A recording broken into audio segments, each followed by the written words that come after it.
Hello guys, good morning അല്ല, good afternoon കഴിഞ്ഞ് good evening ആയി. ഇന്ന് ആൻറ്റിബയോട്ടിക് ഭയങ്കര എന്താ പറയുക, തലയൊക്കെ ഇങ്ങനെ ഇതാക്കുന്നു, ഭയങ്കര തലയ്ക്കൊക്കെ ഭയങ്കര കനം. പിന്നെ BP-യുടേതും എല്ലാം കൂടി വെച്ചിട്ട് ഇന്ന് കുറച്ച് ചോറ് മാറ്റം ഉണ്ടാക്കാമെന്ന് വിചാരിച്ചതായിരുന്നേ. കുറച്ച് ചോറ് മാറ്റം ഉണ്ടാക്കി വെച്ചിട്ട് ഓൾറെഡി മീൻകറി ഇരിക്കുന്നുണ്ട്. ഇപ്പോൾ ചേച്ചയുടെ പൊന്നൂന് ഇതാ മീൻകറി ഓൾറെഡി ഇരിക്കുന്നുണ്ട്. അപ്പോൾ ഞാൻ വിചാരിച്ചു പൊന്നൂന് ഇത്തിരി രസം ഉണ്ടാക്കാം. അപ്പോൾ മീൻ പൊരിച്ചത് വേണം എന്ന് പറഞ്ഞു. അപ്പം എന്നാൽ മീൻ പൊരിക്കാൻ ഒരു 4-5 ഒരുപാട് ആർഭാടമൊന്നും മീൻ കറി ഉള്ളതല്ലേ. അപ്പം മീൻ ഒരു 5-6 അയലക്കുട്ടി വാങ്ങിക്കൊണ്ട് വന്ന് ഇവിടെയൊക്കെ ആകെ വൃത്തിയാണ് ഇതൊക്കെ തെറിച്ചിട്ട് അയലക്കുട്ടി വാങ്ങിക്കൊണ്ട് വന്ന് അത് കുറച്ച് വെളുത്തുള്ളിയും കുരുമുളകും കൂടെ ചതച്ചപ്പോൾ എന്നാൽ ഇത്തിരി രസം കൂടെ ഉണ്ടാക്കാമെന്ന് വിചാരിച്ച് അങ്ങനെ ലേശം രസം ഉണ്ടാക്കി. എന്നാൽ പിന്നെ 5-6 പയർ വാടിക്കിടക്കണം, അതും കൂടെ ഉണ്ടാക്കുക വെച്ച് അങ്ങനെ ഇപ്പം ആകെ മൊത്തം എല്ലാം കൂടി ആയിട്ട് ഇതാ ചോറിരിക്കുന്നു. സദ്യ തന്നെ ആയി. അങ്ങനെ നല്ല പയറും മെഴുക്ക് പുരട്ടിയും അയല മീൻ പൊരിച്ചതും രസവും മീൻ കറിയും പിന്നെ ഇടയ്ക്കിടയ്ക്ക് ഇങ്ങനെ കട്ടൻ ഇടുന്നുണ്ട്. പിന്നെ ഇതാ നല്ല ചോറും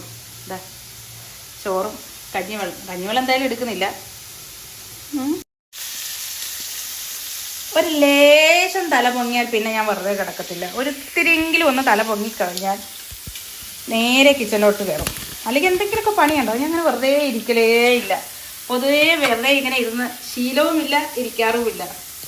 പിന്നെ കുക്കിങ്ങും ക്ലീനിങ്, തുണി കഴുകൽ. പിന്നെ ഇവിടെ വാഷിംഗ് മെഷീൻ വാങ്ങിച്ചിട്ടില്ല ഇതുവരെ. അപ്പം ഞാൻ അത് കാരണം നാട്ടിലെ വാഷിംഗ് മെഷീൻ ഇങ്ങോട്ട് കൊണ്ടുവരാമെന്ന് പറഞ്ഞ് ഇങ്ങനെ വെയിറ്റ് ചെയ്ത് ഇതുവരെ അത് പുതിയതായിരുന്നു. അത് കാരണം അതുകൊണ്ട് തുണി കഴുകൽ ഭയങ്കര ടാസ്ക്കാണ് ഇത്രയും വർഷമായിട്ട്. പിന്നെ ഇതെന്താ തിരിച്ചെടുത്ത് വയ്ക്കാത്തത്? നമ്മൾ സർവ്വമ്മയെ കാണാൻ വേണ്ടിയിട്ട് പോവാ. പൊന്നു 7 മണിയായപ്പോഴത്തേക്കും റെഡി ആയിട്ടത്. ഇതും പൊന്നുവിൻ്റെ പുതിയ ഡ്രസ്സാണ്. നമുക്ക് ബാക്ക് തിരി നോക്കട്ടെ. പൊന്നുവിനിപ്പോൾ സ്കൂൾ ഓപ്പണിങ് ചെയ്യും. അപ്പോൾ അത് കാരണം സ്കൂൾ ഓപ്പണിങ് കാരണം ഇനിയിപ്പോൾ വേറെ സിനിമയ്ക്കൊന്നും പോക്കൊന്നും നടക്കൂല. നമ്മളുടെ ഇപ്രാവശ്യത്തെ വെക്കേഷന് ആകെ എല്ലാം ഹോസ്പിറ്റൽ കേസാണ്. ഞാനൊന്ന് ജസ്റ്റ് ഒന്ന് മേലെ കഴുകി വന്ന് ആൻറ്റിബയോട്ടിക് കഴിച്ചിട്ടൊന്നും ഒരു കുറവുമില്ല. ഭയങ്കര ബുദ്ധിമുട്ട്. പിന്നെ ഈ 25-ാം തീയതി വന്ന് ഇന്നിപ്പോൾ എത്ര 4-ാം തീയതി ആയല്ലേ, ഇതുവരെ നമ്മളെങ്ങും പോകലോ ഒന്നും ഉണ്ടായിട്ടില്ല. ആകെ ഒരു ദുരന്തർ കാണാൻ പോയി, അത് തന്നെ ഉണ്ടായിരുന്നുള്ളൂ. അങ്ങനെ ഫുൾ ഹോസ്പിറ്റലിലും അങ്ങോട്ടും ഇങ്ങോട്ടും ഒക്കെ ആയിരുന്നു. ജസ്റ്റ് ഒന്ന് മേലെ കഴുകി വന്നു.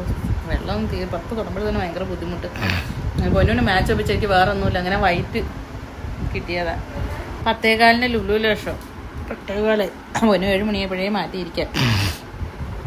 അപ്പം ഞാൻ പോയൊന്ന് റെഡി ആവട്ടെ. കുരു മുഴുവൻ പോയിട്ടോ. ഞാൻ വാനുവറയുടെ ഒരു ക്രീം വാങ്ങിച്ചു. ഇതൊക്കെ ഇത് ഭയങ്കരമായിട്ട് എത്രയോ നാളുകളായിട്ട് ഇതിങ്ങനെ പൊങ്ങിയിരിക്കുന്നുണ്ടായിരുന്നു ഈ കുരു. ഇങ്ങനെ ഇതെല്ലാം പോയതാ. പിന്നെ ഞാൻ പൊട്ടിച്ചതാ, മുഴുവൻ കുത്തിപ്പൊട്ടിച്ചതിൻ്റെ പാടുകളാണ്. പക്ഷേ കുരുവായിട്ട് വേറൊന്നുമില്ല. പ്രത്യേകിച്ച് പീരിയഡ്സ് ടൈമും കൂടെ ആയിരുന്നു. എന്നിട്ടും കുരുവൊന്നുമില്ല. വനേറയുടെ ഞാൻ ഒരുപാട് പരസ്യങ്ങൾ കണ്ടെങ്കിലും ഞാനത് കാരണം പരസ്യം കണ്ട് ഞാനധികം മേടിക്കില്ല. എന്നാലും ഒന്ന് മേടിച്ച് നോക്കാമെന്ന് വിചാരിച്ചിട്ട് വാങ്ങിയതാണ്. പക്ഷെ എനിക്ക് ഓക്കെ ആയിരുന്നു. പക്ഷെ അണ്ടർ ഐ ക്രീം ഒരു കാര്യമില്ല കേട്ടോ, വെറുതെ ആയിപ്പോയി. വരാം. മണി 9 മണിയായി. നമുക്ക് 10:15 പൊന്നുവിൻ്റെ ഡ്രസ്സിന് മാച്ച് ഒപ്പിച്ചിട്ട് ഇട്ടതാണ്. ഫുഡ് കഴിച്ചിട്ട് എന്നാൽ പോകാമെന്ന് വിചാരിച്ചു. എന്നാൽ പുറത്തുനിന്നൊന്നും കഴിക്കണ്ടല്ലോ. എത്ര നാൾ ഇത്രയും ഭക്ഷണം കഴിക്കുന്നു? പുറത്ത് ഞാൻ ഇച്ചിരി കഴിച്ചിട്ടുള്ളൂ. പുറത്തുനിന്ന് നടക്കും അടുത്ത്. ഒരു സ്ഥലത്തൊന്നും പുറത്ത് ഫുഡ് കഴിക്കില്ല. വയ്യാന്ന് വിചാരിച്ചിട്ട് ഇതുണ്ടാക്കായിരുന്നെങ്കിലാ ലേശം അരി എടുത്ത് കുക്കറിലിട്ട് കഴിഞ്ഞാൽ ചോറായി, അല്ലെങ്കിൽ കഞ്ഞിയായി. എന്തെങ്കിലും ഒരു പെരി എന്തെങ്കിലും ആയാലും മതി. പിന്നെ കറി ഉണ്ടാക്കി വെച്ചിട്ടുണ്ടെങ്കിൽ എളുപ്പമായി. തലപൊക്കി നിൽക്കാൻ വയ്യ, അതാണ് ഏറ്റവും വലിയ പ്രശ്നം. തലവേദന കഫക്കെട്ടും കാരണം. പക്ഷേ എന്ത് വന്നാലും ശരി, ഇവിടെ നിന്ന് ഒരു സ്ഥലത്തുനിന്ന് ഒരു ഫുഡ് വാങ്ങിക്കാൻ പറ്റത്തില്ല. വല്ല ബ്രെഡും വല്ല കട്ടനും കുടിച്ചിരുന്നാൽ പോലും പുറത്തുനിന്ന് ഒരു സാധനം. അത്രയ്ക്ക് ഇവിടെ നല്ലതെന്ന് പറയാൻ പറ്റുന്ന ഒരു ഹോട്ടൽ പോലും ഇല്ലാത്ത അവസ്ഥയായി എന്നുള്ളതാണ്. പ്രത്യേകിച്ച് പിന്നെ നാടൻ ഫുഡ് ഒട്ടുമില്ല. കുഴിമന്തിയോ വല്ല ബിരിയാണിയോ ഒക്കെ അല്ലാതെ നാടൻ ഫുഡൊന്നും ഒരു സാധനം ഇപ്പോൾ ഈ കാക്കനാട് ഭാഗത്ത് ഏതാ ഉള്ളത്? വീട്ടിലെ ഫുഡ് എത്ര ആയാലും വീട്ടിലെ ഫുഡ് തന്നെയാണ്. ഞാനൊരു മാറ്റവും ഇല്ല. ഇച്ചിരി ഒന്ന് മാറിയപ്പോഴത്തേക്കും കരിച്ച് കൊടുത്ത് വെച്ചു. നീ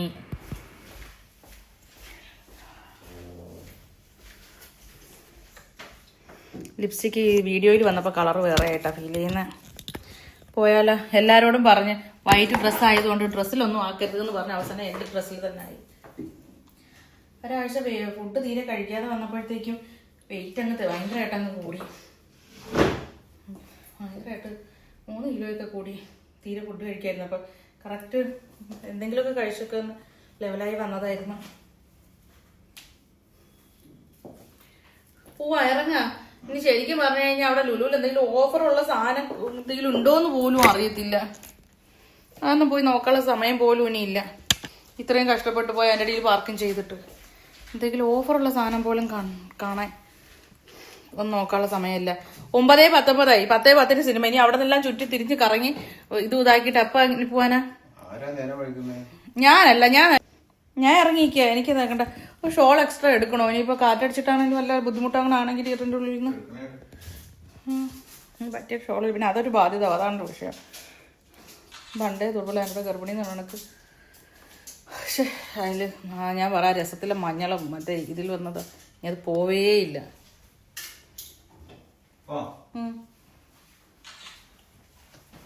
ബാ ചാവി എടുത്ത വണ്ടിയുടെ ചാവി എടുത്ത കിച്ചണിലെ ലൈറ്റ് ഓഫ് ആക്കിയില്ല. ഓരോന്ന് ഇട്ട് വെച്ചിട്ട് അങ്ങ് പൊയ്ക്കോളണം.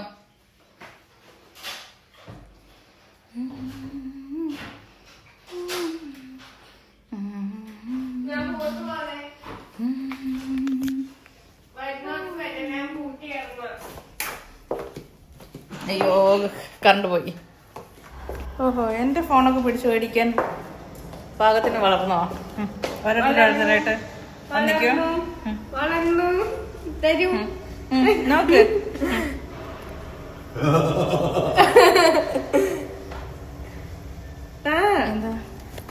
സർവമായ പ്രേതത്തിന്റെ പടമായോണ്ട് നമ്മള് വെള്ള ഡ്രസ് ഇട്ട് പോകുന്നു. ക്ലീഷേ ബ്രേക്ക് ചെയ്യാതെ നിങ്ങൾ വെള്ള ഡ്രസ് ഇട്ടുകൊണ്ട് സർവമായ. അവള് പോയി.